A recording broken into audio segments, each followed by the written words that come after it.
Yes. Product growth manager for Facebook. Yep. Tell me a little bit about kind of how you got into SMB stuff and kind of where you're coming from. Sure. Well, first of all, hello everyone. I know I am the last thing between you and the end, and thanks for sticking it out till the end right now. So I work in the Facebook Marketing Product Partnerships team. We're primarily focused on building ecosystems, partnerships, and technologies, and our primary team in doing each of those three things for SMBs. And for clients basically serving those SMBs and also in the local space. And really this is I just have had a background in marketing. Before Facebook, I was at a startup. We delivered different kinds of marketing services that were a SaaS solution for SEO, content optimization, marketing analytics, and I did product management there, building out some of those solutions. And then before that was actually at Google with both the AdWords and AdSense teams. Cool. So our lead analyst, Mike Boland, who's right in the front row there, has often called Facebook a sleeping giant in local, in the sense that you have the inherent advantage of scale. You have billions of users all around the world, and you've tried things like Places, Graph, Search, Nearby that would seem to hint at like taking on Yelp or taking on local search. So could you talk a little bit about how the company thinks about SMBs, generally small businesses, and what kinds of tools are being deployed now for SMBs? Yeah, so SMBs are absolutely a big focus for Facebook. And just to kind of like go through a little bit of the scale and the numbers about that. So we just announced in our last quarterly report that we have about 80 million active business pages and globally. And that actually means that we are the largest small business platform today. So of those 80 million pages, about 6 million of those are advertising, which last quarter amounted to about 12 billion in spend, and over half of that is coming from SMB. So for us, we can't really necessarily disclose so much on what's been growing, but it is one of our fastest growing sectors. So absolutely, like, it's a focus for us. We're scaling out teams that are servicing that area. Again, like, our team is very focused at scaling out our services and being able to grow the ecosystem there. And also just a little bit of context too, what we're seeing about how businesses leverage Facebook, we surveyed them across 16 different countries, found out that at least half of them have seen significant growth in their business and being able to hire additional employees because of just basically leveraging the Facebook platform. And in some countries where there are more kind of emerging digital markets, I know in the States that we've had a lot more history with, there's just basically a lot of other technology solutions that SMBs have adopted. But in some of these more emerging markets, like for example in India, most of them are actually not even creating their website page or spending anywhere else to create their presence. They're just doing it through Facebook pages. WhatsApp, for example, is used very heavily internationally. Here we would use more of Messenger, but in like Latin America, they already use WhatsApp very heavily to communicate with all of their customers. So in terms of having a presence, being able to communicate with their customers, that free platform, that accessibility that they have has been really crucial in some of these more emerging markets. And then as well here, we still see some of that same growth potential. For some of the tools, to your second question, so really, there's actually a lot that small businesses just don't know that's available on the platform. So in terms of what like a business page can provide, too often the perception of what is social or what is Facebook is just organic posting, and they don't necessarily understand the full suite of products that are available to them, from being able to schedule appointments, some that are in beta as well, to be able to ordering food and making reservation for a table. There's the ability to obviously run events, and even job posting. So we've been pushing out some new features around job posting because we are trying to make it more of a business center hub.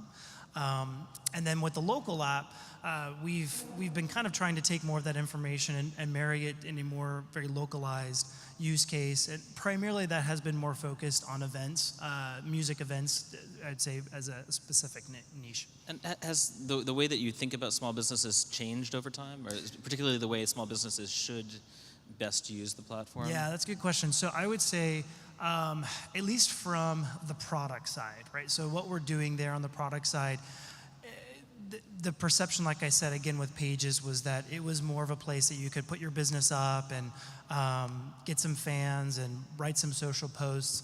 I would say as of like maybe a year ago, that strategy has definitely changed. We're trying to move away from that and actually have Pages be more of a business hub. And so you will, as you have seen a lot of those new features rolling out, you'll continue to see more and more of that going on. So there's that evolution of making the business page not just about social posting, but a place for you to be able to connect with your consumers, write reviews, schedule appointments, and also reach your audience. So you'll see a lot more of that happening, and that's definitely more going to be of a focus. In terms of like on the advertising side, so yes, absolutely. We have probably, to give a little history, we've probably focused a little too much on maybe the larger advertisers as we've saw that as a big opportunity. Now we're obviously seeing there's a huge opportunity in SMB. And so we need to look at how we can better scale our services there. So we're looking at easier ways to onboard clients in terms of the advertising objectives. Advertising on Facebook is inherently more complex. And it's not as simple as potentially some other platforms. You have to think about what end of the funnel you're trying to optimize and then picking the right objective. And if that wasn't complicated enough, also having the right kind of creative and the right kind of audience targeting. So there is a level of being able to make the platform more accessible.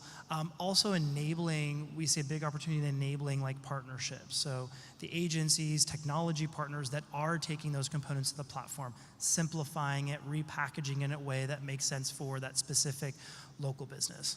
So, I mean, different small businesses, different verticals, like say plumbers versus restaurants, have very different marketing needs. And like, how should a plumber approach Facebook?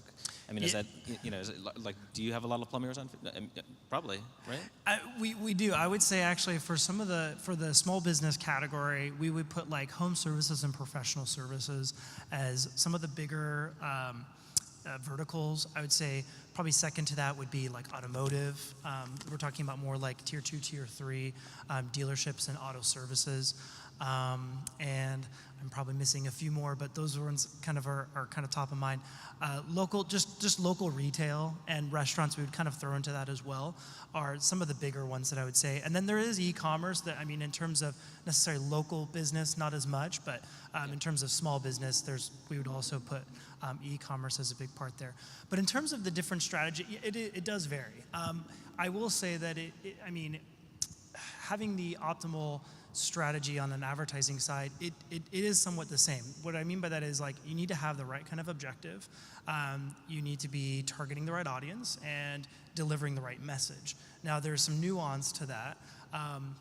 So for someone like it's in a restaurant, right, they might be wanting to focus a little bit more on from the objective is local reach, which is an actual objective that you can target, which is going to efficiently find the most cost-effective individuals that would be interested in your business. Now, you probably wouldn't send them to a website. You would maybe want to send them to the Facebook page where they can then book a reservation, or they want to actually get directions to go to that restaurant. So the platform maybe works very well on the advertising side with the restaurant. If you're plumbing, so there's a differentiation there. So if you're a plumber, I mean, you don't need plumbing all the time, or in the same way that you aren't buying so there's large plumbing projects, Yeah. but if you're talking about like an emergency plumber, they're really looking for people at the end of the funnel. There is still a strategy they would need to develop, right? Is like, do they have a Facebook presence? So the most important thing for them is they might not be able to want to like leverage lead ads or trying to find someone at the end of the funnel because it's just an emergency.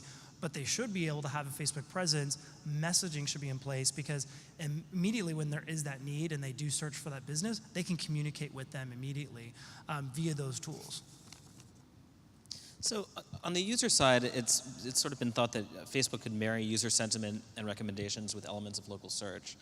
Tell me a little bit about kind of Facebook's business pages, and do you see them as sort of becoming a first destination for seeking information for local businesses in that way? Yeah, I absolutely think we are moving obviously in that direction, right? So we are continuing to add additional features so that they can run their business out of Facebook pages. There is, I would say, just so much that's already there. I think there's still that old perception of what is Facebook pages, and it's more from kind of the social organic posting side. And as we've made those algorithm changes, it's become, I guess, less advantageous to be able to leveraging it from an organic perspective. But then understanding how from a business presence side, it is becoming more increasingly important in that space. I would say that, I mean, like if you're thinking about like some of the newer things that we've been rolling out, like with Marketplace and with the local app, it's still exciting to see that we will have like additional placements in terms of what you'll be able to put in a Facebook page and the other places where that's going to potentially end up. Right now, that isn't currently the case, but it's part of that growing momentum that we would have to be the solution for the SMB business. And I would say just, I mean, something that is just unique to that is like with reviews and job postings and events and appointments have been kind of like three metrics we've been really looking at a lot, is because we want to see that those ones are key drivers for, I mean, when we think about the overall Facebook mission, it's to create those meaningful interactions, not just with the users on the platform, but also businesses with those consumers. So we see as people are finding jobs with the business, they're able to message them, set appointments. Those are creating more meaningful interactions than potentially like a like on a page. Yeah, talk a little bit about how agencies and resellers can kind of interact with small businesses via Facebook and how that whole ecosystem works. Yeah, I mean, and it also kind of depends on what scale you're at. So if you're looking at being able to scale to, if you're a larger agency or a reseller that can scale to hundreds of SMBs, you're going to need to obviously figure out how you can take some of the major bottlenecks and being able to onboard and manage your advertisers, such as just the first part of onboarding, being able to do creative management, the audience targeting, campaign testing. So some of those areas are going to be bottlenecks for you to be able to scale efficiently. If you're maybe operating to a much smaller scale, you're a smaller agency, then you can probably just leverage some of our other partners that can maybe help automate some of those other aspects. But if you're dealing with that greater level of like hundreds of SMBs, you'll definitely want to start leveraging our APIs. That's something our team's really been investing in, is providing additional solutions via our API. The first one we've been focusing on is onboarding, seeing that one's a huge friction point. So we've been able to create for a reseller and an agency that they can basically, with just asking for the initial permissioning for a page, can create that ad account, create a separate business manager, start basically buying and billing for those ads immediately on behalf of the advertiser, and do that at scale. So that's been, I think, a big part of that, is what we've been trying to do to be able to provide better scale for these resellers so that they can, one, onboard those advertisers and then service them more efficiently. Cool. So obviously there's been a big uproar about privacy at Facebook particularly, but tech platforms generally this year. Yeah. Can you tell me a little bit about Facebook's third-party privacy policies and that kind of thing, and whether or not that affects kind of the relationship with small businesses? Yeah, I mean, more what we've been moving towards is, so we're moving more towards first-party data. I mean, I think a lot of the platforms are going to be doing that as well, and that we've wanted to provide, obviously, better transparency in the data that we are capturing from the consumers and delivering to the SMBs that are using that from an advertising and targeting perspective. So one, we want to focus on that transparency. We want to focus on, as well, like more of an opt-in type of model, and that's been also, I think, been pushed as part of like GDPR. So basically the policy that we've put into place from GDPR, we've decided to do that globally, not just in Europe, but that was a best practice that we should do globally, to ask for permission for any of the areas that we want to use their data as opposed to like more of an automatic opt-in. Now, how that has changed some things for our platform from a targeting perspective is that does mean that we've had to pull away from using the third-party data, because that means that if we are asking for all those permissions, we would have to also be ensuring that those third parties are following all of those same policies as well. And we don't necessarily need to be kind of in the business of policing that. And how many third parties are there like that? I mean, well, the third-party data. So we have like different ways that data can be leveraged.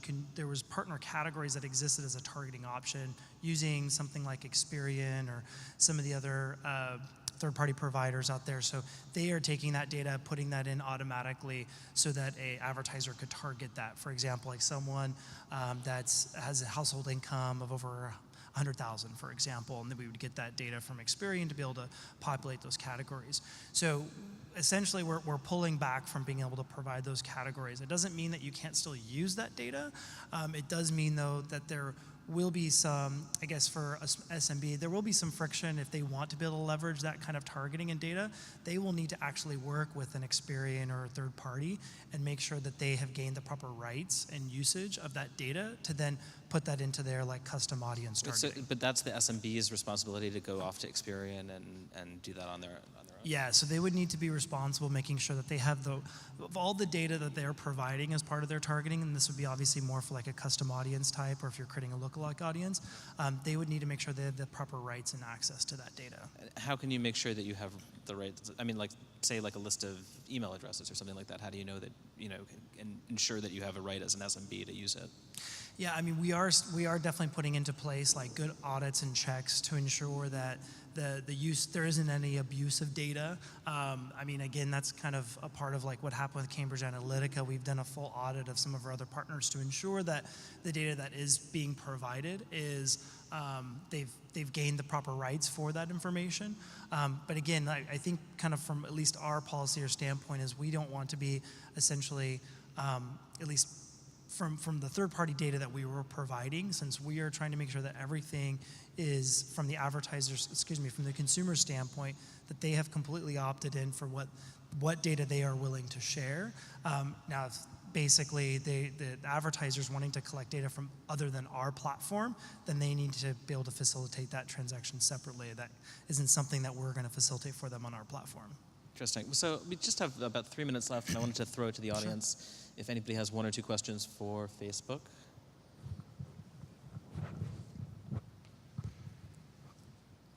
Or I could just go to the other ones that I have.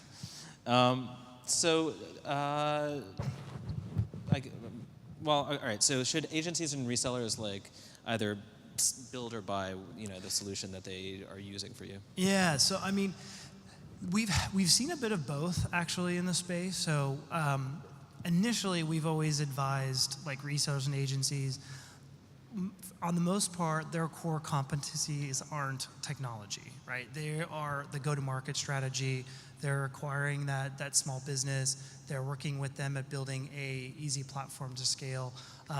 And that just makes the most sense that they should be just focusing on that area.